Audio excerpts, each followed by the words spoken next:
বাংলাদেশে আর বাংলাদেশের বাইরে পৃথিবীর বিভিন্ন প্রান্তে যেখান থেকে চ্যানেলে দেখছেন আপনাদের সকলকে সাদর আমন্ত্রণ তৃতীয় মাত্রা দেখবার জন্য সাম্প্রতিক নানা বিষয় নিয়ে আলোচনার জন্য আমার সঙ্গে স্টুডিওতে রয়েছেন আমার বাবা বসা আছেন জাতীয় সংসদ সদস্য বাংলাদেশ জাতীয়তাবাদী দল বিএনপি কেন্দ্রীয় নির্বাহী কমিটির সমাজ কল্যাণ বিষয়ক সম্পাদক কামরুজ্জামান রতন এবং আমার ডানে রয়েছেন সাবেক সংসদ সদস্য এবং বাংলাদেশ জাসদের সাধারণ সম্পাদক নাজমুল হক প্রধান। স্বাগত আপনাদের দুজনকেই তৃতীয় মাত্রায়। মিস্টার কামরুজ্জামান রতন, আপনাদের সরকারের মেয়াদ 6 মাস পূরণ হলো, তো একটু আমরা বুঝতে চাই যে জনগণের সামনে এখন কি বলবেন, যে 6 মাসে কি দিলেন আমাদেরকে, দেশবাসীকে, সাফল্য কোথায়, ব্যর্থতা কোথায়, যদি আত্মসমালোচনা করতে চান সেটাও করতে পারেন। আমাদের রাজনৈতিক যখন আমরা বেড়ে উঠেছি সংগ্রামের কাফেলায়, তখন এই প্রধান ভাইরা আমাদেরকে লিড দিয়েছে, যদিও আদর্শগতভাবে অন্য দল করেছেন, বাট ওনাদের যে কন্টেম্পোরারি যারাই ছিলেন সবার সাথে আমাদের সখ্যতা ছিল। তো প্রধান ভাইয়ের কাছ থেকে আমাদের কি ভুল ত্রুটিগুলো আছে, আর যেটা সঠিক বললেন না বাড়িয়ে বললেন, বা আমাদের গভর্নমেন্টের সমালোচনা করার জন্য উনি আসছেন, সেই প্রস্তুতির পরে আমি বলি কিন্তু আমার প্রারম্ভিক যে আমরা তো সূচনা করেছি, আমাদের কিছু নির্দিষ্ট আমাদের এজেন্ডা ছিল। সেখানে জনকল্যাণের জন্য জনাব তারেক রহমান উনি যখন বিদেশ ছিলেন তখনই ওনার একটা দুদিকে ওনার কাজ করেছেন। একদিকে হলো যে স্বৈর শাসক ফেসিস্টকে কীভাবে পরাভূত করা যায়, সেইখানে ওনার একটা কর্মপরিকল্পনা যা ইতিমধ্যে সাকসেস হয়েছে, যাতে এটা সবাইকে নিয়ে আমাদের যে সফলতাটা, সেই সফলতারও আমরাও একটা অংশীজন। তারেক রহমান বিদেশ থেকে সেটা লিড দিয়েছে, এটা আজকে সর্বজন স্বীকৃত। পরবর্তীতে জনগণের প্রত্যক্ষ ভোটে উনি বাংলাদেশের রাষ্ট্রের দায়িত্ব পেয়েছেন। দায়িত্ব পাওয়ার পরে ওনার যে প্রতিশ্রুত আমাদের দলের যে কর্মসূচির এজেন্ডাগুলো ছিল, উনি ওটা বাস্তবায়নের পথে এক এক করে, সেটা ফ্যামিলি কার্ড বলেন, কৃষক কার্ড বলেন এবং আদার্স, এবং সর্বশেষ আমাদের শিক্ষকদের যারা মানে এমপিভুক্ত যারা ছিলেন তাদেরকে যে ভাতাটা, এই ভাতাটা পাওয়ার জন্য তারা অনেকে দেখেছে এই ভাতাটার পিছনে ঘুরতে ঘুরতে নিজের জীবন চলে গেছে। একটা সহজ পদ্ধতির মধ্যে একটা SMS-এর মাধ্যমে যে টাকাটা তার ব্যাংকে ঢুকে যাচ্ছে, এটা কোনদিন বাংলাদেশের মানুষ চিন্তাও করেনি। এটা তারেক রহমান তার 31 দফার যে কর্মসূচি ওইটার বাইরেও কিন্তু উনি এটা করেছেন। তবে আজকে দেখেন মহিলাদের জন্য আলাদা 2টা বাসের উদ্বোধন, একটা চট্টগ্রাম, একটা বগুড়াতে করেছে। সার্বিকভাবে 31 দফা তো তার রাজনৈতিক একটা কমিটমেন্ট ওটা তো দিয়েছে, সেটা ঐক্যমত্য সরকারের বাস্তবায়নের জন্য। কিন্তু তারপরেও এখন যেই সমস্যাটা 6 মাসের মধ্যে উনি এবং আমরা জাতি যেটা ফেস করতেছে, সেটা গ্যাস, বিদ্যুৎ, এই যে এই সমস্যাটা, এইটা কেন? এটা একটা হলো বৈষয়িক, আমরা সবাই জানি যে বৈষয়িক একটা 2টা আমাদের পৃথিবীতে যে যুদ্ধ, একটা ইউক্রেন রাশিয়া, আর একটা হলো সর্বশেষ ইরানের বিরুদ্ধে আমেরিকা এবং ইসরায়েলের। এইটার কারণে সত্যিকার অর্থে দেশের যে অবস্থাটা, এবং ওইখানে দেখেন তারেক রহমান বাংলাদেশের 17 তারিখে শপথ নিয়ে 18 তারিখে রাষ্ট্র ক্ষমতায় ঢুকলেন, পরের দিন কিন্তু বাংলাদেশের রোজা। এই যে রোজাতেও আপনি সফলভাবে, যা আমরা জানি রোজাতে দ্রব্যমূল্যের ঊর্ধ্বগতি এমনি হয়ে যায়, কিন্তু সেইখানে দেখেন ওনার সফল নেতৃত্বই বলবো এবং মনিটরিং, বাজার মনিটরিংয়ের মাধ্যমে উনি যেভাবে এটাকে ম্যানেজ করেছেন, সেখানে প্রারম্ভিকভাবে কিন্তু উনি এই ধাক্কাটা খেয়েছেন এবং সামাল দিয়েছেন। এখন রাষ্ট্রের যে 2 জায়গায় আমাদের যে সেটা, তারপরে আমরা LNG-তে আমার 2টা অ্যাক্সিডেন্ট, এবং LNG-টা কাদের কাছে, সেখানে কিন্তু আমরা নিরাপত্তা সামিট গ্রুপ, সামিটটাকে আমরা সবাই জানি। আরেকটা অ্যাক্সিলেটর যেটা আমেরিকান গ্রুপ, যেটা পিটার হাসো এটার সাথে জড়িত। তো সার্বিকভাবে এই যে অ্যাক্সিডেন্টের পরেও যে বাংলাদেশকে, এবং গত 3 দিনের পর থেকে কিন্তু বাংলাদেশের বিদ্যুৎ, গ্যাস একটার সাথে কিন্তু আরেকটা রিলেটেড, সেখানে কলকারখানা বন্ধ এবং আমাদের বাসাবাড়িতে যে গ্যাসের সংকট, সার্বিকভাবে মিলিয়ে প্রধানমন্ত্রী এটা তো অবশ্যই দুঃখ প্রকাশ করেছেন, এবং পাশাপাশি এর থেকে দ্রুত উত্তরণের জন্য, যদিও মন্ত্রীরা কনসার্ন যারা মন্ত্রী তারা বলেছেন এটা এত সময় লাগবে। আমরা আজকে জাহিদ সাহেবের একটা তথ্যের আমরা একটা বিবৃতি দেখলাম, সামগ্রিক জনগণ 2টা জিনিস পছন্দ করে, সেটা হলো যে আজকের যে আমার সংকট, এই সংকটটা আমাকে জানতে দাও। এটা আগেও আমি বলেছি, দেখো আমাদের এলাকায় কালকে বিদ্যুৎ থাকবে না, 2 দিন আগের থেকে 1 দিন আগের থেকে মাইকিং করে আমাদেরকে সচেতন করা হয়। সেইখানে আমরা কী করি, আমার প্রিকশন নিতে পারি, আমার বাথরুমে আমি বালতিতে আমি পানি ভরে রাখতে পারি, বা আমার জরুরত যে জিনিসগুলো আছে। আমার মনে হয় সরকারের এই মন্ত্রী মহোদয় ওনারা যারা আছেন, যেখানে যতটুকু সমস্যা, আমার মনে হয় সমস্যাকে কিন্তু লুকিয়ে রেখে তো মানুষের সমস্যার সমাধান করা যাবে না। লুকিয়ে না রেখে বাস্তব অবস্থাটা মানুষ জানে। মানুষ কিন্তু এমন না যে তার আমাদের যে সমস্যা এটা তো এই গভর্নমেন্টের সৃষ্ট না। মানুষ জানতে চায় যে কোথায় সমস্যাটা কতদিন কিভাবে আমরা এটা সামাল দিব, এরকম একটা সুস্পষ্ট কিন্তু তারও কিন্তু একটা ধারণা এই সরকারের কাছ থেকে, এই মন্ত্রণালয়ের কাছ থেকে চায়। আমরা মনে করি ওই মন্ত্রী মহোদয়কে সার্বিক পরিস্থিতিটা ওনারা যেন জানান দিয়ে রাখেন এবং এটাকে সামাল দিয়ে আমি কতদিন আমি এটাকে টেনে নিব এবং টেনে নিতে আমার আরও কী কী ডিফিকাল্টিসগুলো আছে আমার মনে হয় সব কিছু সত্য এবং সরলভাবে মানুষকে বোঝানোটাই আমাদের এখন কাজ। বিশ্বনাথ প্রধান, বিষয় হচ্ছে যে আমরা একসঙ্গে তো লড়াই সংগ্রাম সেই ছাত্র রাজনীতি থেকে ভালো লাগছে যে প্রচুর ওই সময়ের শুধু আন্দোলনের যারা ছিলেন ক্যাম্পাসে ছাত্ররা ওরা এমপি হয়ে আসছেন। আমরা যেমন রতনকে এমপি হওয়ার পরে প্রথম এই টকশোর মধ্যে এর আগেও টকশো করেছি, অভিনন্দন জানাচ্ছি এমপি হওয়ার জন্য, যদিও দেরি। কথা আছে late is better than never, তাই না? আরও আগে এমপি হওয়া দরকার ছিল। আপনারা সবসময় বড় ভাই। একটা বিষয় হচ্ছে যে আমাদের দেশে আসলে একটা ডেমোক্রেটিক গভর্নমেন্টে, নির্বাচিত গভর্নমেন্টের মানে যুক্তিযুক্তভাবে কাজ করতে পারে না, তার বাধাগুলি কী কী আমি যদি সংক্ষেপে বলি। পাস্ট যে গভর্নমেন্ট, পতিত যে স্বৈরাচার যে গভর্নমেন্ট, আমি দেখেছি এই গভর্নমেন্ট টোটাল পার্টিটাকে আমলাদের কাছে বন্ধক দিয়ে দিছিল। ইভেন কি একটা ডিসি তো বলতো যে বরিশাল ডিসি বলতো যে আমার আন্ডারে 7টা এমপি, এবং পুলিশ রাজনৈতিক প্রোগ্রামটাকে পুলিশ আইন শৃঙ্খলা রক্ষা করে। পুলিশ যদি রাজনৈতিক প্রোগ্রাম কন্ট্রোল করতে যায়, তাই না, এত মুশকিল, যেটা আওয়ামী লীগের সময় অফিস দখল মতো হয়ে গেছে। ইদানিংও কিন্তু ওই প্রবণতা লক্ষ্য করা যাচ্ছে। আমি লক্ষ্য করেছি যে যেদিন জুলাই সনদ, যেদিন জাদুঘর খুললো, সেদিন একটা ওইখানটায় কিছু রিজেনমেন্ট ক্ষোভ টোপ প্রকাশ হয়েছে। হ্যাঁ, সেখানটায় পুলিশ আইজি সাহেব পার্সোনালি, আমিও চিনি উনিও চিনে, তাই না, উনি বলতেছিল স্যার খালি করবো নাকি, হোম মিনিস্টার সাহেব অ্যালাউ করে নাই, উনি পলিটিক্যালি ডিল করতে, ইটস গুড, ভালো। কিন্তু এই যে টেন্ডেন্সিটা হচ্ছে মানে প্রশাসনের আইন শৃঙ্খলা রক্ষাকারী বাহিনী, আমলা, এরা যদি মনে করে যে আমাকে রাজনীতি কন্ট্রোল করতে হবে, তাই না, তাহলে কিন্তু সরকারের পক্ষে একটা ভালো সিদ্ধান্ত ভালোভাবে কার্যকর করা অসম্ভব হয়ে যায়। একটা পলিটিক্যাল গভর্নমেন্ট একটা পলিসি নির্ধারণ করে, সেই পলিসির অধীনে প্রশাসন কাজটা করে, এবং এটি হওয়া উচিত। কিন্তু দেখা যাচ্ছে বাংলাদেশে আমরা এটা বরাবরই কিন্তু প্রশাসনের সঙ্গে এই রাজনীতি, এই যে গ্যাপটা বা এই যে আমি বলবো সংঘর্ষটা, এটা সবসময় কিন্তু প্রতিভাত হয়েছে অতীতেও। বর্তমান সময় নতুন একটা গভর্নমেন্ট আসছে, এই গভর্নমেন্ট 2/3 মেজরিটি নিয়ে আসছে। বিএনপি অ্যাজ এ পার্টি নতুন না, এটা আগের থেকে বহু পুরনো পার্টি, আগের থেকে সরকারে একাধিকবার ক্ষমতাসীন ছিল, এবং দল পরিচালনা করার ক্ষেত্রে, দেশ পরিচালনার ক্ষেত্রে সফলতা আছে, নেই তার বলবো না, রাজনৈতিকভাবে আছে। হ্যাঁ, কিছু থার্ড ওয়ার্ল্ড কান্ট্রিতে কিছু হয়। বর্তমান সময় আমি যেটা মনে করছি সেটা হচ্ছে যে এখানটায় এই প্রশাসনটাকে পরিচালনা করতে বিএনপির একটু মানে একই টোনে নাই, একই টিউনে নাই। কারণ পুলিশ যে ব্যবহারে অভ্যস্ত হয়ে গেছে বিগত 17 বছর, যে রাজনৈতিকভাবে খবরদারি করার, তাই না, সেই জায়গাটায় কিন্তু এখনও রয়ে গেছে।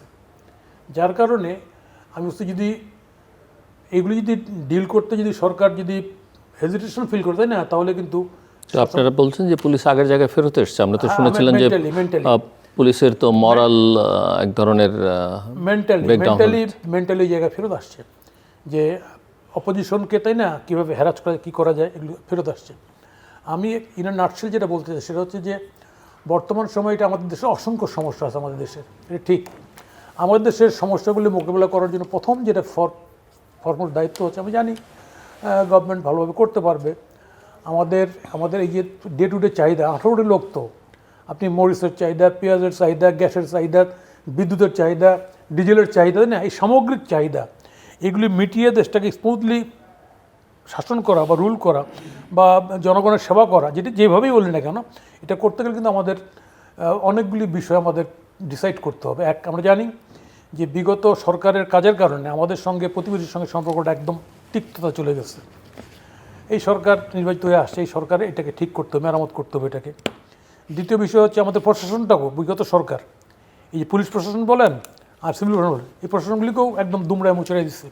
ইভেন কি আপনার হাইকোর্ট থেকে শুরু করে সমস্ত জায়গায় এটা অস্বাভাবিকতা ছিল। তাহলে এই গভর্নমেন্টের এখন বোঝা উচিত যে আমাদের এই কাজগুলি কিন্তু এত ইজি কাজ না, এটা ধীশক্তি দিয়ে এটাকে অ্যাসেস করে কাজগুলি করতে হবে প্রশাসন পরিচালনার ক্ষেত্রে। যদি এক্ষেত্রে ব্যর্থ হয় তাহলে কিন্তু সরকারের মূল টার্গেট অর্জনে সরকার ব্যর্থ হবে। আমি এই সমস্যাগুলি মূল সমস্যা হিসেবে দেখতেছি। মানুষের ডে টু ডে সমস্যা এখানটায় বিদ্যুৎ একদিন থাকলো কি থাকলো না, এগুলিকে পাবলিককেও বুঝতে দিতে হবে, নিজেও বুঝতে হবে। এখন ওই যে হুইপ সাহেব বলে ফেললেন, দেখলাম ইতে আসছে, হ্যাঁ, যে ইন্ডিয়ায় সব গ্যাস পাচার করে দিচ্ছে, হ্যাঁ ঈদ থেকে হুইপ বলছেন এরকম একটা কথা, এটা হ্যাবিট ট্রল হচ্ছে এই কথাটা। তো ফলে এই ধরনের কথাবার্তা বলো, বা ওই যে এর আগের আওয়ামী লীগের হোম মিনিস্টার ছিল এটা ধাক্কা ঝোঁকায় দিয়ে ফেলে দিচ্ছে, সমস্যা হইতে পারে, কারণ হাজারো সমস্যার সংকুল এই দেশটা। তারপরে বিগত সময় মারাত্মক একটা টার্মোয়েল গেছে এখানটায়। তো সেই জায়গায় দাঁড়ায় আপনার পার্লামেন্টে যে দলটা আছে, বিরোধী দল যে আছে এবং সরকারি দল যে আছে, এই দল একই দিন একই টোনে রাজনীতি করছে, কিন্তু সরকারি দল বিরোধী দলের রাজনৈতিক ফর্মে হয় নাই। ফলে এই ক্ষেত্রে এটাকেও হ্যান্ডেল করার ক্ষেত্রে সরকারের কষাস দৃষ্টি নিতে হবে, কারণ বিরোধী তো মনেই করছে তারা ক্ষমতা চলেই গেছিলো এবং তার বই প্রকাশ ওনারা দেখিয়েছেন। তাহলে আমি এই সামগ্রিক বিষয়গুলি মিলিয়ে বর্তমান সরকারের শুধুমাত্র ডে টু ডে ওয়ার্ক ছাড়া নিজেদের যে রাজনৈতিক যে আলোচনাটা বা তাদের থিঙ্ক ট্যাঙ্ক যেটা বলেন না কেন, এই আলোচনাটা আমার ধারণা সরকারের মধ্যে কম হচ্ছে। সরকারের উচিত হবে নিজে প্রধানমন্ত্রী মহোদয় যেটা বলতেছে, বাকি যারা আছেন রাজনীতি না, সেল করে হোক কীভাবে হোক, এটা আলোচনাটা কন্টিনিউ করে হাউ এগুলি হ্যান্ডেল করবে। ডে টু ডে প্রচুর সমস্যা আসবে। এমনিটা রাজনৈতিক দল চালাতেই প্রচুর সমস্যা হয়, সেখানে একটা দেশ চালাতে, আর আমাদের মধ্যে এই দেশটা যেটা সমস্যা, এত সমস্যা পেরিয়ে আজকে এই জায়গায় এসছে। ফলে আমি আশা করছি বিএনপি যেহেতু একটা প্রাচীন পার্টি, ওই ধারাটা রয়ে গেছে, ফলে নিশ্চয়ই এই সংকটটা মোকাবেলা করে সামনের দিকে এগোতে পারবে, এটা আমি আশা করি। আর তরুণ নেতৃত্ব যেভাবে বিএনপি এবার গেছে প্রচুর, যদিও অনেক মন্ত্রী আমি চিনতে পারছি না, কিন্তু আমি অ্যাজ এ হোল আমার ধারণা ছাত্র রাজনীতির কারণে বিএনপির প্রত্যেকটা এমপির যারা ছাত্র রাজনীতি করছে আমার চেনা জানা শোনা, তারাও আমাকে চেনে। তো সেই হিসাবে আমার মনে হচ্ছে কিছু কিছু আছে নতুন থাকবে, সেটা হইতেই পারে। সেই হিসাবে এই সেট যারা মাঠে দীর্ঘদিন সংগ্রাম করছে, ওই একসাথে 9 বছর, তারপরে এই একদিন যারা ঘানি টানছে, আমার ধারণা তাদের চিন্তাটা দেশের মঙ্গলের জন্যই হবে। এবং যদি এই ফোর্সটাকে যদি অ্যাকোমোডেট করে বিএনপি তার ভবিষ্যৎ প্ল্যানিংটা করতে পারে, আমার ধারণা বাংলাদেশের রাজনীতি ভালো জায়গায় যাবে। রাজনীতির যে সহনশীলতা জায়গাটা, আমরা ইউনিভার্সিটিতে ছিলাম না, আমাদের সময় মারামারি হয়েছে, মুজিববাহিনীতে সময় মারামারি হয়েছে, কিন্তু মারামারির পরে আমরা একসঙ্গে অ্যাডজাস্ট করে একসঙ্গে থেকে রাজনীতি করছি টু টার্গেট অ্যাচিভ দেশকে সটাও। এই যে ঘটনাটা ঘটছে, তো এই শিক্ষাটা তো সারা বাংলাদেশের নেতাকর্মীরা আছে, তাদের অনেকেই এখন এবার এমপি হয়েছে। ফলে কেন তারা পারবে না? তারা ডেফিনেটলি তারা পারবে, এদেরকে স্পেসটা দিতে হবে। এই ক্ষেত্রে যেহেতু আমি আবারও বলবো, যেহেতু আমলাতন্ত্র একটা সমস্যা আমাদের দেশের, এই ব্যুরোক্রেসিটা তারা ভাবেই যে তারা হলো সুপ্রিয়র সার্ভিস। তো এই সুপ্রিয়র ভাবার কারণে সমাজ পরিচালনার ক্ষেত্রে তারা যেভাবে দেখে, নিশ্চয়ই রাজনীতি সেভাবে দেখে না।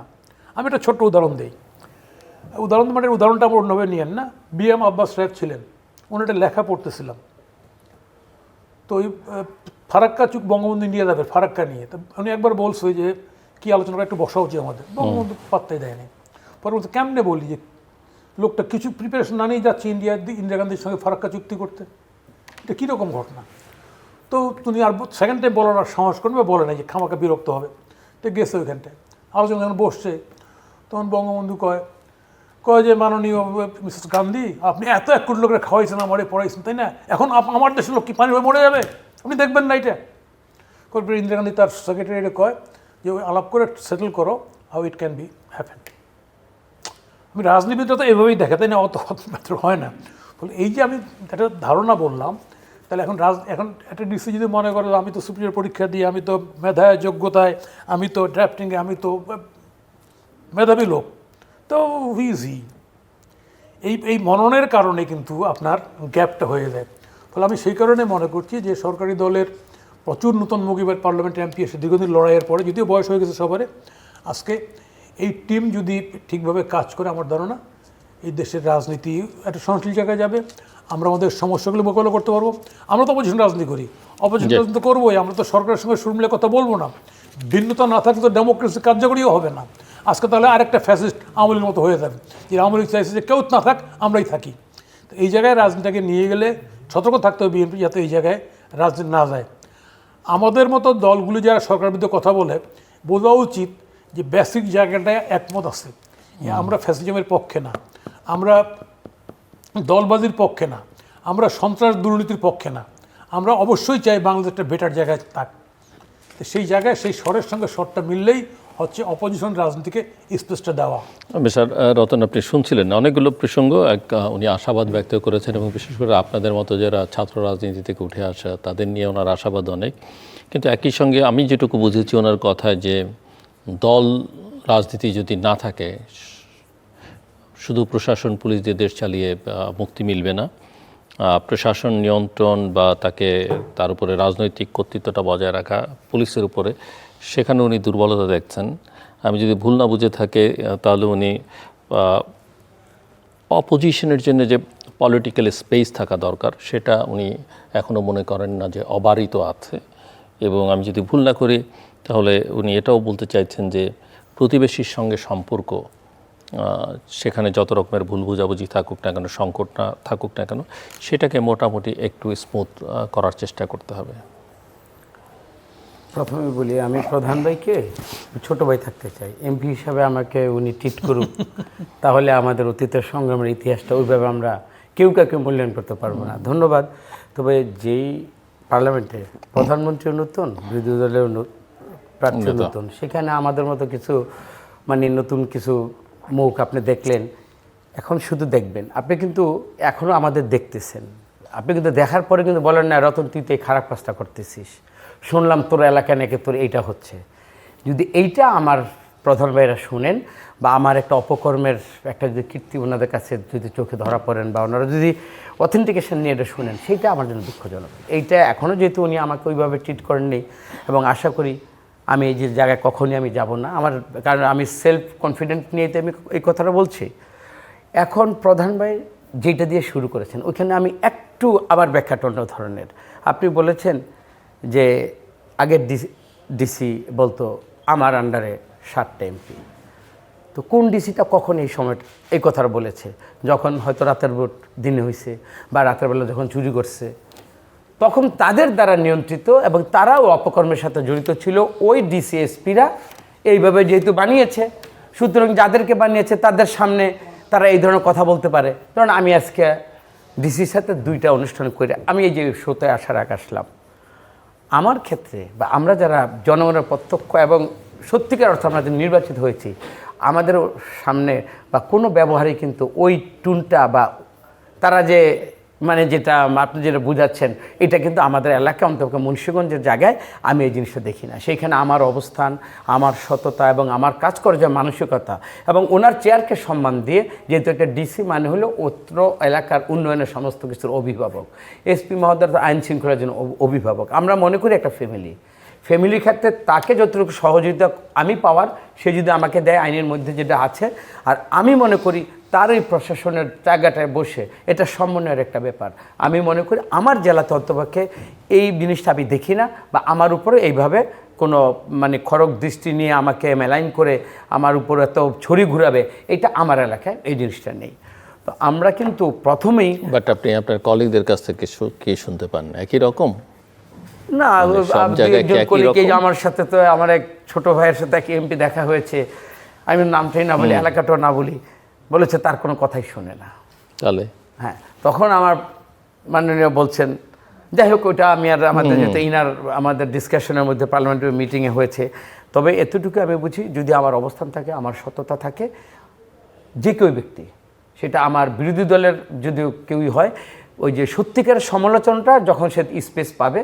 এবং আমি আরেকটা কথা বলি, আমার এলাকায় যখন আমি বিরোধী দলে ছিলাম, জেলার সেক্রেটারি, প্রধান ভাই, আমি একটা বিরোধী দল হতে পারি, তা আমার কি ওই ডিসি বা এসপি আমার কি কখনো কি একটা জিনিস জানার জন্য, ফেভার না, আমি একটা জানার জন্য তো তার কাছে আমি ফোন করতাম। অবশ্যই আমাকে 3 বছর ধরুন একটা ডিসি বা এসপি ছিল, আমার ফোনই ধরতো না, কি করব। আর ওদিনকে এই জুলাইয়ের একটা অনুষ্ঠানে আমার এলাকার যে এসপি, সেখানে জামাত ছিল, এনসিপি ছিল, সবাই ছিল, তাদের সামনে তারা বক্তব্য দিয়েছে। তা আমি বললাম, ওই বক্তব্য আমি বলেছি, this is the difference between fascist and Tarique Rahman. তো এই যে পরিবর্তনটা, তা আমি কি ওই এসপির উপর রাগ করেছি? হ্যাঁ, আপনি কেন বিরোধী দলের নেতার নাম নিলেন? তো এই যে আমিও কিন্তু মানসিকভাবে কিন্তু সবাইকে অ্যাকোমোডেট করে ছাড় দিয়ে, এবং একসাথে যে উন্নয়ন, এবং রাজনীতির যে ফেসিস্টকে তাড়াবার ব্যাপার আমরা যেরকম সবাই ঐক্যবদ্ধ ছিলাম, তখন যেরকম আমি কোনো কালার আমি দেখিনি, কোনো রক্তের রং খুঁজিনি, কোনো ধর্মবর্ণ জাতিগতভাবে তা আমি কোনো বিভেদের মধ্যে যেহেতু ফেসিস্টকে তাড়াতে আমি যখন বাস বিচারটা করি নাই।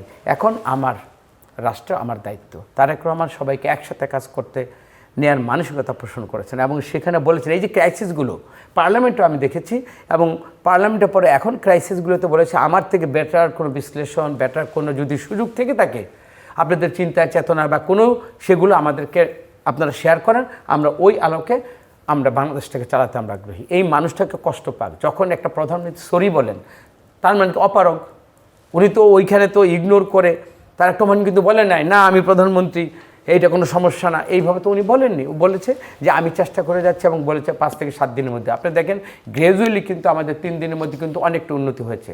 আর রাষ্ট্রীয়ভাবে যখন কিছু আওয়ামী লীগের ফেসিস্ট কাদেরকে ফ্যাসিলিটেট করতে বারবার একই কথা, যেহেতু ওইটাই সত্য, চিনি সত্য, এটা আমি সবসময় চিনি সত্য, মধু সত্য, মানে আমার মিষ্টি, এটা আমার বলতেই হবে। আপনি এই বসুন্ধরা বলেন, সামিট বলেন, যাদেরকে ফ্যাসিলিটেট করেছে এবং এই যে সালমান এফ রহমানকে, ওদেরকে নিঃস্বার্থভাবে এবং কম দামে গ্যাস দিতে গিয়ে গ্যাস উত্তোলন করেন নাই। বিদেশ থেকে এলএনজির মাধ্যমে আপনি নগদ টাকা খাবেন, তাদেরকে আপনি নিজের গ্যাস আপনি উত্তোলনের জন্য আপনি কোনো চেষ্টা করলেন না। ধার করে আপনি এগুলো আনছেন, বেশি দামে আপনি তাদেরকে ফ্যাসিলিটেট করে ওইখান থেকে আপনি কমিশন খাইছেন, লক্ষ হাজার কোটি টাকা বিদেশ চলে গেছে। আজকে বাংলাদেশে ক্রাইসিসটা পড়বে না কেন? আপনি দেখেন যেই দেশে লক্ষ হাজার কোটি টাকা নিয়ে গেছে এবং এখন ক্রাইসিস মোকাবেলা যেভাবে করবার চেষ্টা হচ্ছে সেটা ঠিক আছে না, এখন তো চেষ্টা করে যাচ্ছে। আপনি এই আমি তো বললাম যে কয়েকদিন আগে এমপিভুক্তদের 2000 কোটি টাকা দিলেন, এটা আমাদের ওই যে 31 দফাতে কিন্তু এটা ছিল না। তার মানেটা কি? উনি আশাবাদী, উনি তো অবশ্যই বিভিন্ন সোর্সগুলো দেখতেছেন, আগামী দিনে সময় নিচ্ছেন। কেন সময় নিচ্ছেন? যে আমার রিহিল করতে, আমার এই খাত থেকে এইভাবে আমি এগুলোকে আবার কনজিউম করে আবার কিন্তু মানুষের জন্য আমি একটা সহজ একটা আমার যে মানুষকে যেটা উপশম দিতে হবে, মানুষের ব্যবহারের যে সামগ্রীগুলো আমার অবারিত করে সহজ করে দিতে হবে, সবগুলোই কিন্তু উনি অ্যাড্রেস করে কিন্তু এবং প্রতিটা মন্ত্রণালয়ের সাথে যতগুলো মন্ত্রণালয় এখন বর্তমানে সমস্যাগুলো কিন্তু প্রতিটা মন্ত্রণালয়ের এবং এগুলো যারা এক্সপার্টিস আমি জেনে বলছি তাদেরকে নিয়ে উনি কিন্তু ঘন্টার পর ঘন্টা আলোচনা করে যাচ্ছেন এটা উত্তরণের জন্য। এটা তো অবশ্যই একটা ভালো স্টেপস। আমি তো সমস্যা বলেই যাব, সমাধানের জন্য আপনার কোনো চিন্তা থাকতে পারে না সেটা আমি গ্রহণ করব। সমাধানের জন্য যদি সময় লাগে সেটা যৌক্তিক কিনা এটা কি আপনি বিবেচনা করবেন না প্রধান ভাই? তো সামগ্রিক বিবেচনা আমি মনে করি দেশটা সবার দায়িত্ব আমার থাকতে পারে, কিন্তু বিরোধী দলের কিন্তু দায়িত্ব আছে যে আমার সরকারি দলকে কিভাবে দোষ দরে হোক যদি দোষ করে তারপরে কিভাবে সাজেশন, যেটা আমরা পার্লামেন্টে আমরা দেখেছি, এইটাকে আমি মনে করি বিরোধী দল সবাই। উনি আরও কিছু প্রসঙ্গ উনি উত্থাপন করেছেন, যেমন প্রতিবেশীর সঙ্গে সম্পর্কের প্রশ্ন আসলেই আবার আওয়ামী লীগের ভবিষ্যৎ কী হবে রাজনীতিতে, সেই প্রসঙ্গগুলো। আওয়ামী লীগের ভবিষ্যৎ যদি বলি, প্রতিবেশী নষ্ট করে থেকে গেছে। ধরুন আপনি আমাকে শয়তান, মানে আপনাকে যদি আমি ওই ডেভিল বলি, আপনার প্ররোচনায় পরে আমি একটা বাজে কাজে উদ্বুদ্ধ হলাম বা আমি গর্তে পড়লাম, তা আপনি তো আমাকে ফালালেন। এখানে দোষ হলো আপনার আর দোষ হলো আমারও। আমি তো প্রতিবেশীকে চিনতেই পারি নাই, প্রতিবেশীকে বসিং করতে করতে নিজের স্বার্থগুলোকে, আজকে আমি আপনাকে জেনে বলতেছি ডকুমেন্টসের বাইরে কত লোক এই দেশে চাকরি করেছে পার্শ্ববর্তী দেশের, এবং তারা $10 বিলিয়ন নিয়ে গিয়েছে। তা আমি ক্ষমতায় থাকতে গিয়ে আপনি এই যে একটা উইদাউট আমার বাংলাদেশের জনগণকে ফোকলা করে দিয়ে আপনার প্রতিবেশী দেশের শুধু আনঅথরাইজ মানে মানুষগুলোকে আপনি এইভাবে এই দেশ থেকে আপনি টাকা করি এইভাবে পাচার করতে নিয়ে গিয়েছেন। তারপরে দেখুন ওরা আমার গণতন্ত্রের জন্য কিভাবে আমাদেরকে ঠকিয়েছে, কিভাবে আমাদেরকে প্রতারিত করেছে। বেনিফিটটা কি হয়েছে? আমি মনে করি মানে এই যে ফেসিস থেকে ধ্বংস করলো, ধ্বংসের জন্য তারা দায়ী। এবং আমি যে ক্ষমতা থাকার জন্য এই যে একটা প্রলোভনে যে আমি পা দিলাম, এই ট্র্যাপটা হলাম। তারা যে এখন প্রধানমন্ত্রীকে একাধিক আমন্ত্রণ দিয়ে রেখেছে, প্রধানমন্ত্রী যাবেন কি যাবেন না এই আলোচনা হচ্ছে। সেইখানে আমি বলি এই পর্যন্ত অন্তর্বর্তীকালীন সরকার সহ তাকে ফেরত পাওয়ার জন্য যতগুলো চিঠি দিয়েছে, আমাকে মর্যাদা যদি দিত, তাকে একটা চিঠি উত্তর দিয়েছে এবং তাকে কোন স্ট্যাটাসে রেখেছে এইটাও দেখেন আমাদের চিফ প্রসিকিউটর সেও বলতে পারে না। আপনি তাকে আশ্রয় দেওয়াটা সেইটা আপনি পরিষ্কার করলেন না, আশ্রয় দিয়ে ফেরত দিবেন সেইটা আপনি বলতেছেন না। তবে আমার মাননীয় তারেক রহমান এক জায়গায় স্ট্যান্ড নিয়েছেন। আপনারা দেখেন যে দুতিয়ালি যেটা হলো, এই দুতিয়ালির মধ্যে থেকে সর্বোচ্চ লোকগুলো কিন্তু আসলো। এই 3 জন ব্যক্তির জৈন যেটা আসলো, এটা তো কেউ জানে না যে রয়ের চিফ, এবং এইখানে আমার যে ইন্ডিয়ান যে আমার যে হাই কমিশনার, উনি 2 দেশে গেলেন। যাওয়ার পর এখনই কি কোনো বার্তা সঠিক আমরা বার্তা পেয়েছি? সেইখানে তারেক রহমান তার ধীরতা, 2টা জিনিসকে আমি যতটুকু জানি অনেক স্বার্থ সংশ্লিষ্ট বিষয়গুলোকে উনি সামনে এনেছেন, যে আমি যাব আলোচনা করব, এগুলো তো আলোচনায় আসবে, এগুলার ভবিষ্যৎ কি, এইটা একটা কিন্তু বার্তা কিন্তু নিয়েই কিন্তু ওইখানে গিয়ে মোদির কাছে আপনার ওখানে গিয়েছে। তো এইটার একটা কিন্তু ফলাফল আমরা দেখতে পাবো যদি যায়। তারপরে ওখানে আসেন এই যে ফেসিস্টকে কীভাবে ফেরত দিবে, এইটা নিশ্চয়ই আলোচনা আসবে। কারণ বাংলাদেশের প্রধানমন্ত্রী যেতে পারে, আসার পর তো ওনাকে এই প্রশ্নটা সাংবাদিক আপনারা করবেন, তো এইটার একটা উত্তর নিশ্চয়ই তারা প্রমাণ এটা তো না। তারপরে ওসমান হাদি তার যে হত্যাকারী ওইখানে অ্যারেস্ট, তাদেরকে কিভাবে কোন প্রসেসে ফেরত দিবে। অনেকে বলে কি কেন হচ্ছে না, কেন আমরা জানি অনুপ চিটাকে এই দেশ থেকে আপনার জেলখানা থেকে বের করে বাংলাদেশ দিয়েছে না, এক্সাম্পল কি নেই? মানে শুধু আমরা দিয়েই যাব, আমরা কি কিছু নেওয়ার মতো কি আমরা দিতে না? তবে আমি এখন দেখছি যেহেতু এখন ইন্ডিয়ান যে আমরা হাই কমিশন যেহেতু বলেছে যে আমরা পরস্পর মর্যাদা এবং পরস্পরের যে অধিকারের কথাটা ওনারা এখন স্মরণ মানে করতেছে, যে আমার এই সরকারের সাথে আলোচনা করে সেটা সম্মানজনক, যৌক্তিক এবং প্রতিবেশীকে কোনো আপনার বসিং কোনো এখানে সিস্টেম থাকবে না। আমার বন্ধুত্ব, আমার প্রতিবেশীর প্রতি যে সম্মান, আমরা যেমন তাদেরকে সম্মান দেখাই, একত্রে তোমরা যা করেছো, কিন্তু আমাদের গণতন্ত্রের জন্য যে 16টা বছর এই দেশবাসীকে বঞ্চিত করেছো, এইটাকে রিপেন্টেড হয়ে আমি মনে করি অনুসূচিত হয়ে পরবর্তীতে এই বাংলাদেশের জন্য কিছু যদি করণীয় থাকে, এটা ভারতকেই ওই মরুলগড়ির ভাব থেকে সরে এসে বন্ধুত্বের এবং আসলেই আমার প্রতিবেশীর উপর যা আচরণ করা উচিত সেই আচরণের, বন্ধুত্বের এবং সম অধিকারের যেটা ওনারা বলেছেন সেটা আমরা কার্যক্ষেত্রে দেখতে চাই। প্রধান ঠিকই আছে, এখানটা প্র্যাকটিক্যালি সরকার যে চাওয়া নিয়ে যে পজিশন নিয়েছে, তাই না, সেটা ঠিকই আছে। সেটা আমার ধারণা বর্তমান সরকার যেহেতু ধারাবাহিকভাবে এরা ক্ষমতায় ছিল, প্রতিবেশীর সঙ্গে ডিল করার ক্ষেত্রে আমার ধারণা ম্যাচুরিটি নিয়েই ডিল করবে।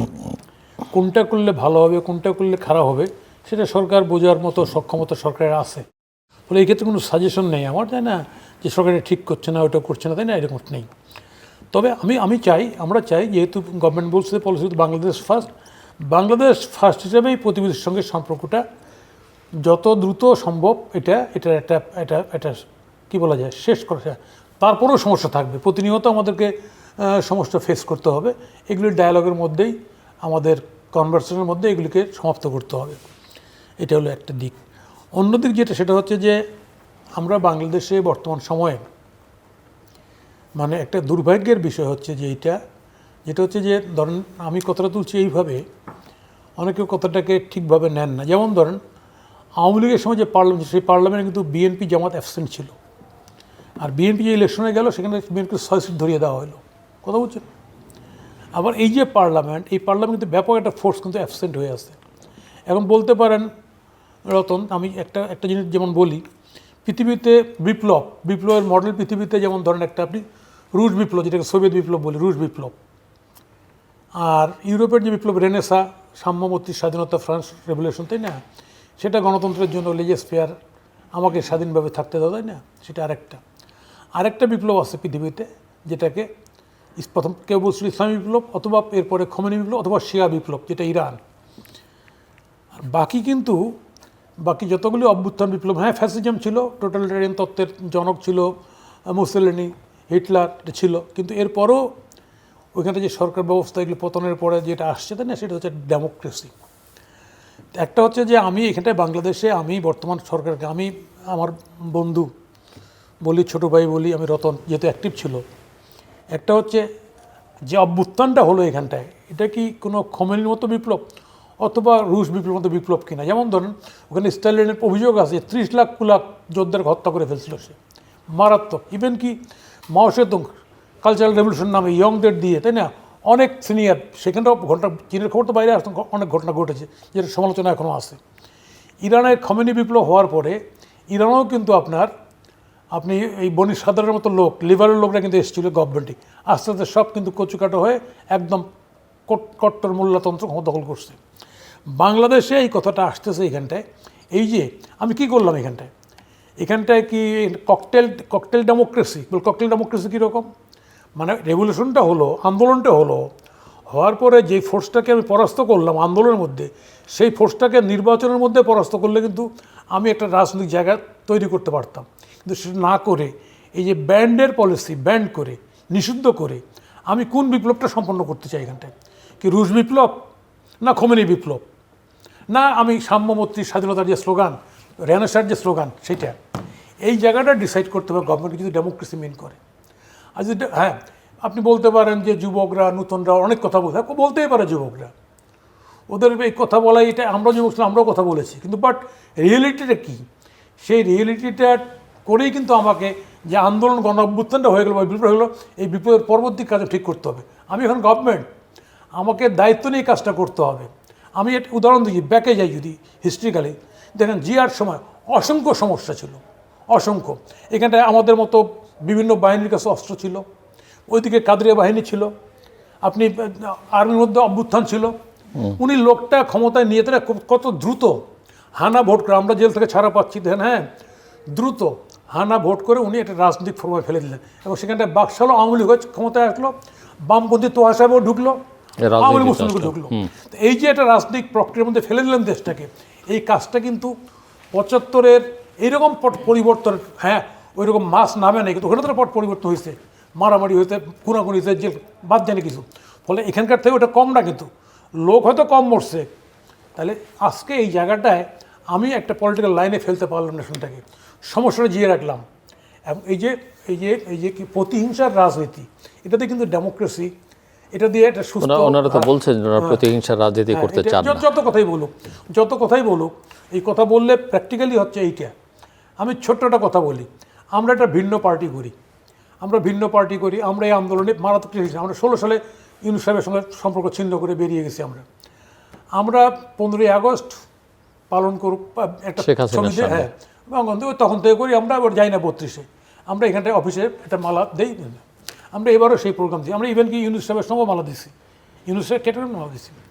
পুলিশ এসে আপনারা করতে পারবেন না সকালে, তো আমি ভাই প্রোগ্রাম তো বিকালে, ফোন করছে আমাকে, প্রোগ্রাম তো বিকালে পাশে, এখনই আসছেন কেন, না আপনাদেরকে জানানোর জন্য, মানে বিকালে 5টার প্রোগ্রাম, আপনি আপনার বসদের জানেন যে বিকালে প্রোগ্রামটা, বলছে কনসিকুয়েন্স ফেস করুন। তখন আমি একটু টেম্পটেড, আমি you please talk to your bosses, will go for programme.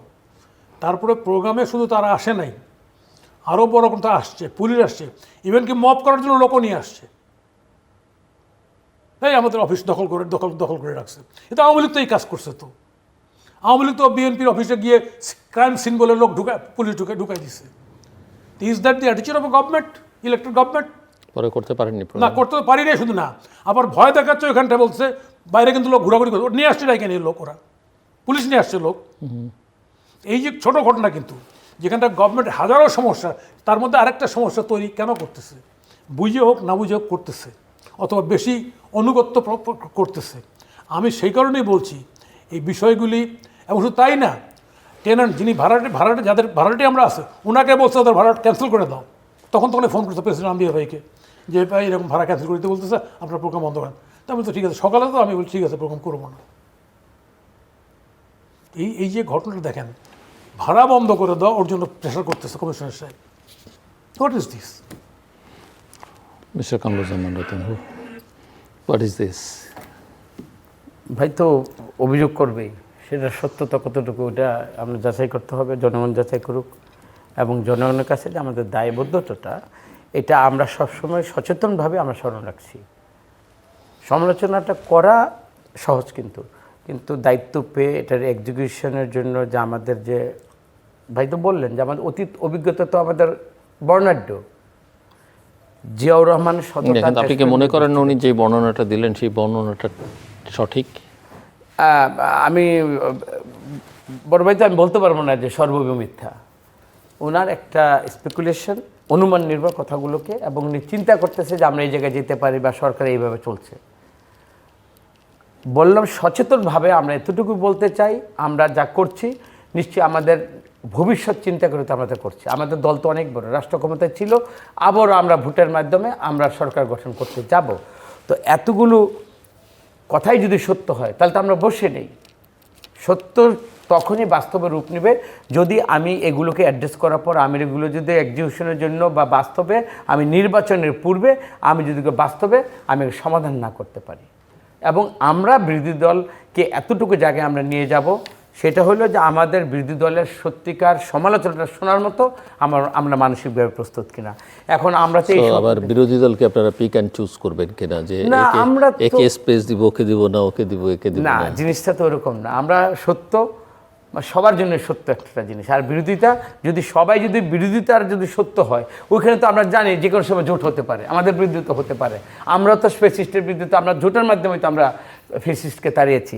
সুতরাং আশঙ্কার জায়গাটা আমরা খুবই সচেতন। এবং তারেক রহমান তার প্রতিটা স্টেপ দেখেন, সে কিন্তু অতীত অভিজ্ঞতা, অতীত পরিণতি সবসময় সে স্মরণ রেখে রেখে কিন্তু তার যা সামর্থ্যের মধ্যে আছে সবচেয়ে বেস্ট এফোর্টটা দিয়ে কিন্তু উনি চেষ্টা করে যাচ্ছেন। আগের সেই দাম্ভিকতা বলেন, মানে আমি সব কথার মধ্যে একটাই কথা, মানে অত আমি ডিটেলসে আমি যাব না, যে উনি অতীতকে ওনার সামনে রেখেছেন, পিছনে উনি পলায়ন পর একটা মানে রাষ্ট্র কিভাবে দেশ ছেড়ে চলে যেতে হয় সব কিছু ওনার মাথায় আছে। তো সুতরাং প্রশ্ন হচ্ছে, ওনার একার মাথায় থাকলে হবে বা ওনার মন্ত্রীবর্গ, আপনারা যারা সংসদ সদস্য আছেন, দলের নেতাকর্মীরা, শীর্ষ নেতারা, তৃণমূলের নেতারা এবং সেই সঙ্গে এই যে প্রশাসন, হয়তো ওনার কথা যদি সঠিক হয় সেটা গ্রহণযোগ্য না। এখন গ্রহণযোগ্য হলে আপনি হয়তো দায় এড়াতে পারবেন যে আমরা তো জানি না, বা সব জায়গায় হয় না, বা অতি উৎসাহী কেউ করেছে। কিন্তু এই যে ওনার যেই প্রধানমন্ত্রীর যেই চেষ্টা, সেটা তো ট্রান্সমিটেড হতে হবে সর্বত্র। আদারওয়াইজ একজন ব্যক্তি তো আসলে পুরো দেশে সব কিছু বদলে ফেলতে পারবেন না। পারবেন কি? আপনারাই তো বলেন মাঝে মাঝে শুনেছি যে মাথায় পছন্দ হলে তো সবটাই পছন্দ। কথা ঠিক। তো যেহেতু আপনাদের কথায় তারেক রহমান শুধু আপনার মাথার ব্রেইন ঠিক মতো কাজ করছে, কিন্তু শরীরের বাকি কোনটা কাজ করছে না। আমি এতটুকু বুঝি, যেহেতু ওনার মাথা সঠিক, ওনার জাজমেন্ট সঠিক, এবং পিক অ্যান্ড চুজের কোনো ব্যাপার নেই, তো উনি দেখবেন আমার কাজটাকে, ওনার যে ইনফরমেশনগুলো বাংলাদেশের বাইরে থেকে, এটা বাংলাদেশের কনটেক্সটে বলি, আমি ওই খোমেনি ইরানের দিকে আমি যাব না, বাংলাদেশের উনি প্রথম যে একটা সরকারকে বাইরে থেকে সাংগঠনিকভাবে এত বিপর্যস্ত অবস্থা থেকে টেনে নিয়ে সরকারকে সঠিকভাবে জনগণের প্রত্যাশিত ভোট দিয়ে নির্বাচিত করার যেহেতু আল্লাহ তাআলা অভিজ্ঞতা উনি দেখিয়েছেন, বাকিটাও ইনশাল্লাহ উনি পারবেন। এবং ওনার মাথা থেকে যেরকম যে জিনিসগুলো প্ল্যানিংগুলো যারা বেরোচ্ছে, আমি মনে করি ওনার মাথায় যদি মনে করেন ঠিক থাকে, ধরুন আমার ব্যাপারে আমার শরীরে এই জায়গাটা একটা পছন্দ রয়েছে, বা আমি এই জায়গাটা অপকর্ম করে এটাকে আমি একটা ব্যাড শেপে নিয়ে গিয়েছি, তখন ওই মস্তিষ্ক প্রসূত যে সুধারণাটা আছে এবং ওনার যা করা দরকার, আমার ওই অঙ্গটাকে উনি কেটে ফেলবেন। এবং এই অঙ্গ কেটে ফেলতে যদি উনি দেরি করেন বা কাউকে যদি ওই সুযোগটা দেন, সেইখানে আমি প্রধান ভাইয়ের কথাগুলোকে আমলে নেব। তা আমি জানি ওনার সচেতনতা এবং অতীত থেকে এবং ভবিষ্যতের যে প্ল্যানিংগুলো উনি, যেটা একটা সভ্য সমাজের থেকে উনি ওইখানে দেখে আসছেন করে 17 বছর, আপনি এটা তো কম সময় না। উনি ওইখানে বসে বসে তো বিভিন্ন অভিজ্ঞতার আলোকে তো বাংলাদেশ চালাবেন, এই ধরনের একটা প্ল্যান নিয়ে তো সেখানে আসছেন। তা আপনি দেখেন, উনি একটা কার্ড দিতে গিয়েছেন, আমরা কি এখানে শুনে কিসের কার্ড, প্ল্যান এইটা নিয়ে যখন মানে একটা ব্যঙ্গাত্মক করে, আই হ্যাভ এ প্ল্যান, মানে ব্যাড সেন্সে এটাকে একটা ব্যঙ্গাত্মক ভাবে, আরে বাবা আমি রাষ্ট্র চালাবো, আমার প্ল্যান থাকবে না? তো এইটাকে আমি কি করছি, প্ল্যানটা যদি তোমার যদি ওটা সঠিক না হয় সে তখন তুমি সমালোচনা করো। সুতরাং একটা মানুষের ডিজাইন থাকবে, অবশ্যই তার ওনার প্ল্যান নিয়ে আসছেন, এবং এইটা এক্সিকিউশনের ক্ষেত্রে কাকে কাকে দিয়ে রান করাবেন এটা ওনার দায়িত্ব। প্রধান আর কোথাও ত্রুটি বিচ্যুতি, আর কোথাও কারেকশন দরকার? বলার তো বলে ফেলছি, সেটা হচ্ছে যে এখন বর্তমান সময়ে আমাদের এই যে প্ল্যান আসছে, ভালো কথা, আমরাও বুঝি প্ল্যান ডেফিনেটলি আছে। আমার কথা হচ্ছে যে যেগুলি সংকট দেশে ইতিমধ্যেই আছে, যেগুলি সেই সংকটগুলি মোকাবেলা করার জন্য গভর্নমেন্টকে দ্রুত তার এটা দেখাইতে হবে আর কি। এক্ষেত্রে আমি যেটা মনে করছি সেটা হচ্ছে যে আপনাদের টিউনিং গভর্নমেন্টের, মানে সেন্টার টু পেরিফেরি, কেন্দ্র থেকে প্রান্ত, যেমন শেখ হাসিনা যেটা বলতো ওই গ্রামের কর্মী আওয়ামী লীগ ওইটাই বলতো, রাইট হোক রং হোক, কথা বলছে না। আমি আপনাদের মধ্যে এটা ঘাটতি দেখতেছি, এটা দলের প্র্যাকটিক্যাল আপনারা বলছেন না সবাই, হ্যাঁ, কিন্তু প্র্যাকটিক্যালি পেপার পত্রিকা দেখে আমার মনে হচ্ছে যে না, ঠিক মতো ঠিক লাইনে পড়তেছে না, কথাবার্তা আছে না, একটা শাসন করার একটা সেই ক্ষেত্রে অপোজিশন যে কথাগুলি বলতেছে এগুলি বাজার পাচ্ছে, যদিও খুব হালকা কথা বলতেছে অপোজিশন বর্তমান সময়ে, বাজার পাচ্ছে। তারা এই কিছুদিন আগে যে এই যে এনসিপির মুভমেন্ট, এই যে পদযাত্রা বলে, সেখানটাও আপনার বিএনপির পক্ষ থেকে এই যে লাঠিবাজি করার যে টেন্ডেন্সি অতীতে ছিল, এটা হয়েছে, এটা ঠিক হয় নাই মনে করি আমি। এটা হয় নাই, এটা এতে ক্ষতিগ্রস্ত হয়েছে। ফলে সেই জায়গাগুলি বিএনপি এখনও ঠিক করতে পারছে এটা আমি মনে করি না। তো সেগুলি পরিষ্কার হওয়া উচিত। আর আরেকটা বিষয় হচ্ছে আমাদের দেশের সমস্যা তো থাকবেই, হ্যাঁ, সেই সমস্যা মোকাবেলা করার জন্য প্রতি মুহূর্তে এটা গভর্নমেন্টকে খুব সেন্সিটিভ থাকতে হবে, যাতে ওই পঞ্চগড়ের সিমটি কাটলে যাতে ঢাকায় টের পায় আর কি। এইটা যদি পায় তাহলে গভর্নমেন্ট আমার ধারণা মোকাবেলা করতে পারবে। আমার এই কথাই আর কি, তেমন কোনো কথা নেই সরকার বিষয়ে। এমনি আপনি তো যেহেতু গ্রামে গঞ্জে নানা সারা দেশেরই খবর রাখেন, সাধারণ মানুষ কতখানি সন্তুষ্ট এই 6 মাসে, কি মনে হচ্ছে? না, মানুষ এক্সপেক্ট করছে গভর্নমেন্ট করতে পারছে না, এটা মানুষ মনে করে। কিন্তু মানুষ চায় গভর্নমেন্ট করুক, গভর্নমেন্ট করতে পারতেছে না, এটা বাজেট টাজেট গেলেই বোঝা যায়। এমনি মুদ্রাস্ফীতি হয়েছে, প্রাইস হাইক হয়েছে, আপনি জানেন ইতিমধ্যে সমস্ত কিছু দাম বেড়ে গেছে, মাছ থেকে শুরু করে বাজারের প্রত্যেক কিছু দাম বাড়ছে। ফলে ন্যাচারালি, যদিও রোজার মধ্যেও দাম স্থিতিশীল ছিল, এক্ষেত্রে পাবলিক একটু অসন্তুষ্ট। আমরা শেষ করবো, আপনি কি আর কিছু যোগ করবেন? না, আমি আর যোগ করতে চাই না, আমার এই কথাই। তবে আমি রতনকে একটা কথাই বলবো, সেটা হচ্ছে যে মানে এটা একটা জিনিস সবারই সতর্ক থাকা উচিত, সেটা হচ্ছে পচা শামুকে পা কাটে। এটা কিন্তু বহুত প্রাচীন প্রবাদ, একটা বহুত প্রাচীন। সেই জায়গাটা সতর্ক থাকলে আমার ধারণা পা কাটতে কেউ পারবে না, আমরা স্মুথলি চলতে পারবো। নেশনটা স্মুথলি চলুক, দেশটা স্মুথলি চলুক, এই প্রত্যাশা। এত রক্ত আর চাই না, এত প্রতিহিংসার রাজনীতি আর চাই না। আমরা চাই একটা সহনশীল ডেমোক্রেসিক রাজনীতি বাংলাদেশেও। যেটা প্রধানভাবে বলছিলেন, যেটা আমাদের হবিগঞ্জে বা অন্য দু একটা জায়গায় হয়েছে, এটা বিএনপির প্ল্যানিং। ভাই বললেন বিএনপির প্ল্যানিং। যদি বিএনপির প্ল্যানিং হতো তাহলে আমি একটা অঞ্চলের রাজনীতি করি, ওই মেসেজটা তো আমার কাছেও মানে যেত। সেন্ট্রালে যদি একটা ধাক্কা খায় বা এখানে যদি একটা মানে ওয়েব তৈরি হয়, যেটা সেন্ট্রাল প্রোগ্রাম হলে তো ওইটা তো আমার এখানে গিয়েও তো কুলে আশ্রয় পড়বে, যেহেতু ওইটা ওই অঞ্চলের এবং ওই ব্যক্তির একটা সমস্যা। এটা সেন্ট্রাল, এবং সেন্ট্রাল কখনোই তাকে উৎসাহিত করে নাই এবং ওই ধরনের প্ল্যান তারা কমানের নেই।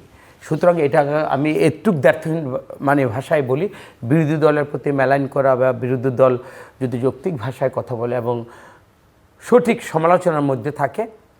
আজ পর্যন্ত দেখেন তো যতগুলি হয়েছে এই অন্তর্বর্তীকালীন সরকার সময় 200 টাফ এজিটেশন হয়েছে। একেবারে করতে করতে তো একবারে তো ডক্টর ইউনূস সাহেবের ওইখানে গিয়েছিল, একটা লোকে কিন্তু ফায়ার ওপেন করেছে, পুলিশ করেনি। এই সরকার ওই মনোভাবের মধ্যে নেই, যতটুকু আমি আমার সরকারকে দেখি। সরকারের, কারণ আমরা তো এই সরকারের মনোভাবটার পরে কিন্তু আমার মনোভাবটা কিন্তু চেঞ্জ হবে। আমার এলাকার মানুষগুলোকে আমি কিভাবে, সেটা বিরোধী দলের হোক, আবার আমি যে এক্সাম্পল সেটা কিন্তু প্রথমে আমি বলছি না, কিন্তু মানুষের কিন্তু রুচিবোধেরও চেঞ্জ হয়েছে, সাহস নিয়ে কথা বলার আমার চেঞ্জ হয়েছে। আমার এই যে মোবাইল ফোন, আমি একটা যদি হই, সাথে সাথে আমার বিরুদ্ধে ট্রল হয়ে যাচ্ছে, আপনি কীভাবে আটকাবেন? তো এই যে এগুলো কিন্তু আমাদের কিন্তু সচেতন করে দিচ্ছে। আর এইটাকে যদি মোবাইলে ফেসবুকে কী লেখতো, এটা আমি দেখি না, এইভাবে যদি আপনি ইগনোর করেন, then there is a problem. আমি মনে করি এই জিনিসটা এটা হবে না। আর বিএনপির চিন্তা ভাবনার মধ্যে ডাউন টু আর্থ যেটা আমাদের চিন্তা করা উচিত, মানুষের সমালোচনাটা গ্লাস নামিয়ে আমার বুঝে, আমি ধর একটা টিন্টেড গ্লাস লাগে আমি গেলাম, কিন্তু এই যে গ্লাসের বাইরে ফুটপাথে হোক, রিক্সাওয়ালা হোক, এই আওয়াজগুলো আমাকে কানে নিতে হবে। আমি এটা জিল্লুর ভাই, আমি এটা বিশ্বাস করি এবং আমি মনে করি তারেক রহমান নিজেকে এইভাবে প্রস্তুত করে রেখেছেন এবং ওনার কাজের মধ্যে আমি এই জিনিসগুলো দেখতে পাচ্ছি। ধরুন আপনি একটা মন্ত্রী হয়েছেন, আপনি যেন তেনভাবে ওনাকে কিছুকে বুঝাবেন আপনার স্বার্থে, ওই তারেক রহমানকে কিন্তু আমরা দেখছি না। সুতরাং আমরা চাই যে সংখ্যা থাকুক আপনাদের, এবং সংখ্যার মধ্যে থেকে আপনারা নির্ভর যেটা করা উচিত, যেটা বলা উচিত আপনারাও বলেন এবং আমাদের উপদেশগুলো দেন। যেহেতু মাননীয় প্রধানমন্ত্রী উনি নিজে উপদেশগুলো আপনাদের কাছ থেকে স্বেচ্ছায় চাচ্ছেন। আমার রাষ্ট্রটা আমার এই অবস্থায় আসতে আজকে যারা যতগুলো কষ্টের মধ্যে দিয়ে আমরা এই জায়গাটা আসছি, আপনার কথার সাথে আমরা একমত। আর কোনো দানবের চেহারার মধ্যে দিয়ে এই রাষ্ট্রটা চলুক, এটা এদেশের মানুষরাই চায় না। সুতরাং মানুষরা আমাদের এত সমস্যা, আমরা যেরকম প্রতিবেশীর সাথে যুদ্ধ আমরা করতে পারবো না, আমরা হতে চাই স্বাবলম্বী, আত্মমর্যাদাশীল মানুষ। জাতি হিসাবে আমাদের বেঁচে থাকাটা হলো আমাদের আগামী দিনের স্বপ্ন। দর্শক অনুষ্ঠানের শেষ প্রান্তে আমরা সামাজিক যোগাযোগ মাধ্যম ফেসবুক, এক্স এবং ইউটিউবে তৃতীয় মাত্রা লাইভ স্ট্রিম হচ্ছে, আপনারা দেখতে পারেন। টেলিভিশন পর্দায় দেখতে না পারলে যে কোনো সময় যে কোনো স্থান থেকে ইউটিউবে তৃতীয় মাত্রা চ্যানেলটি সাবস্ক্রাইব করেই পর্ব বা পুরোনো পর্বগুলো আপনারা দেখতে পারেন। মিস্টার নাজমুল হক প্রধান এবং মিস্টার কামরুজ্জামান রতন অসংখ্য ধন্যবাদ এই আলোচনা অংশ নেবার জন্যে। দর্শক 6 মাস পেরুলো সরকারের, কিন্তু এটা খুব বেশি সময় নয় যে পরিস্থিতিতে তারা যাত্রা শুরু করেছে। আবার বলা যাবে না খুব কম সময়, অ্যাটলিস্ট হানিমুন পিরিয়ড বলে যে কথাটা রাজনীতিতে প্রচলিত আছে সরকারের ক্ষেত্রে, সেটা তারা ইতিমধ্যেই শেষ করেছেন। মানুষ আসলে যে বিষয়গুলো দেখতে চাইবে, গভর্নেন্সটা ঠিক আছে কিনা, স্বচ্ছতাটা আছে কিনা, জবাবদিহিতাটা আছে কিনা, এবং উইনার্স টেক অল 2/3 আসনের যে ঝুঁকি, এটা ঝুঁকি বলাই ভালো, কারণ এর ফলাফল অধিকাংশ ক্ষেত্রেই খুব ভালো হয় না। আর সেই ঝুঁকিটা তারা নেবেন কি না, তারাই দেশে সব কিছু নিজেদের করে নেবেন কিনা, সব কিছু রাজনীতিকরণ করবেন কিনা, যোগ্য লোককে যোগ্য জায়গায় বসাবেন কিনা, স্বচ্ছতার মাধ্যমে তাদেরকে দায়িত্ব দিবেন কিনা, এই বিষয়গুলো অত্যন্ত গুরুত্বপূর্ণ। তবে একথা ঠিক যে তাদের অনেক রকমের অঙ্গীকার আছে, সেই অঙ্গীকারগুলো তারা পূরণ করছেন কিনা, সেটা ভালো হোক মন্দ হোক, কারণ তারা যেহেতু জিতেছেন, তারা বলতেই পারেন যে তাদের ওই অঙ্গীকারের ভিত্তিতে, ওই ম্যানিফেস্টোর ভিত্তিতে তারা জিতেছেন। সেটাও যদি তারা পূরণ করবার দিকে মনোযোগ দেন, তাহলেও এক ধরনের অন্তত একাডেমিকভাবে বলা যাবে যে তারা চেষ্টা করেছেন, তারা সফল হয়েছেন, বা না হলেও চেষ্টা করেছেন। কিন্তু মানুষ একটা কথা মাথায় রাখতে হবে, নীতি যত ভালোই হোক, কথা যত সুন্দরই হোক, মানুষ শেষ পর্যন্ত তার জীবনের কি উন্নতি ঘটছে, সে যেখানে ছিল সেখান থেকে এগুতে পারছে কিনা, সেটাই কিন্তু বিবেচনা করবে। তার নিরাপত্তা আছে কিনা, তার খাদ্য আছে কিনা, তার চিকিৎসা আছে কিনা, তার সন্তানের জন্য শিক্ষা আছে কিনা, সবচেয়ে বড় কথা তার ভবিষ্যৎ আছে কিনা। আমরা আশা করব যে ক্ষমতাসীনরা সেটা মাথায় রাখবেন। আমাদের সঙ্গে থাকবার জন্য ধন্যবাদ দর্শক, আপনাদের সবার জন্য শুভকামনা।